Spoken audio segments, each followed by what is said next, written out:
What are some like practical, actionable ways that designers can bridge that gap? Can be more flexible with their process? How can they forge really awesome relationships with product? Specifically, like if they're going to a meeting, like what can they do? I think it's so everything I'm going to say here, I think PM should do as well. Just to be clear, right? Like it's not like it's only one team's responsibility. We all share that responsibility. I think sometimes design works in isolation.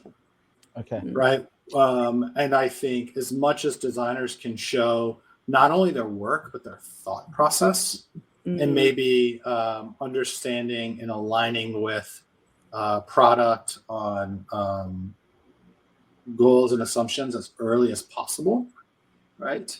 Like one thing that I always ask my PMs to do whenever we're doing any sort of planning or collecting ideas is to write a one pager, and the first section of that one pager is always assumptions. And it goes something like some form of like assumptions, like opportunities, which are things we could do, and then like recommendations on what we should do.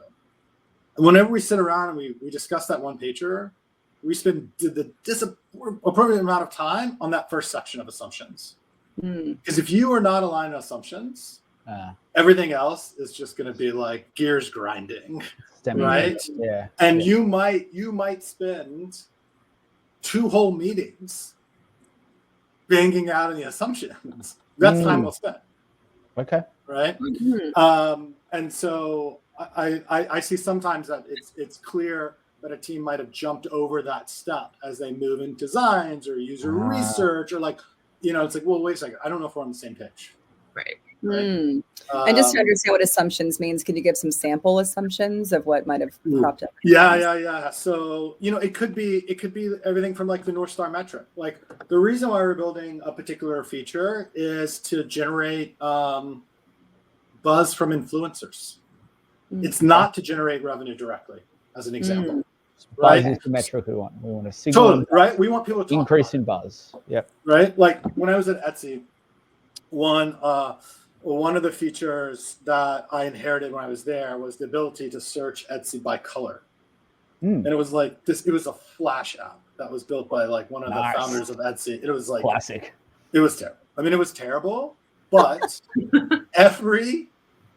for like 4 years, every press article that was ever written about Etsy talked about this.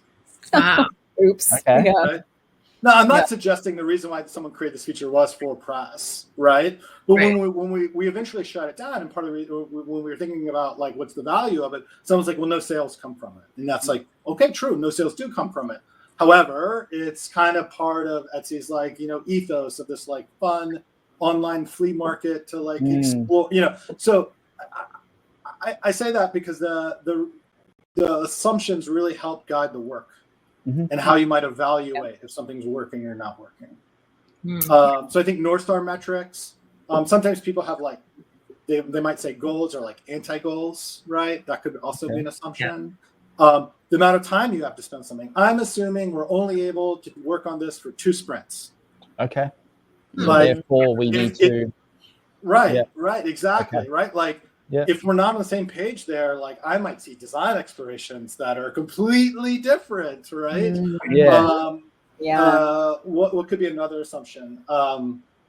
We believe the persona that we're going after is X. Now, that assumption could have come from an executive that may or may not be right. Actually, right? So it may not be research. It might be just like a idea. Totally. It might come from a strong opinion, right? And so maybe we want to challenge that.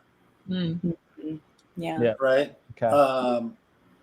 It sounds like with a lot of this too, this is really around like this co-creating thing that you touched on earlier, and having them all in the same room right at the start versus maybe products making these decisions, deciding on these assumptions, and then handing that later to say your design partners and saying, here you go, cool, we figured it out, so now you're gonna do your next part. So no, let's start together at the start. And I think that's right. Again, I try to challenge my team on like, tell me about the project in the last 24 months that you've enjoyed the most. Right. Why did you enjoy it so much? Yeah. Right. Like why was it great? What was the connection like with the team? Did your work feel valued? Why was that? Why did the work feel valued? Was it because literally every design you came up with, the PM agreed to? That's probably not why your work felt valued. Right. Right. It probably wasn't like that easy of a slam dunk. I actually sometimes feel like when you don't have any friction working with someone, those are not the best experiences either. Right. That'd be too superficial. What are you looking for in those answers? When you ask somebody, like, what was the most exciting project you worked on in the last 2 years? What are you looking for? And what are you kind of gauging things on? I'm looking for them. I'm looking for them to have the ability to kind of reflect on what collaboration feels like, what successful collaboration feels like, and then talk about the behaviors that facilitate that make that easy, that might make that hard, right? That's what I'm looking for. Okay. You're not necessarily looking for like, oh, this was a massive success with like great, KPIs, whatever else. It's like really kind of more the process and how they work through it. It could be KPIs, but I mean, KPIs are measured at the end, right? I mean, yes, you can measure them, but I mean, like, there's a lot of time that we spend with people in our days that are about the lead up to being able to launch something, right? The largest part of the journey is the creating part. And so I would hope that we would be able to articulate what feels right in those moments, even before we're able to evaluate maybe commercial success or business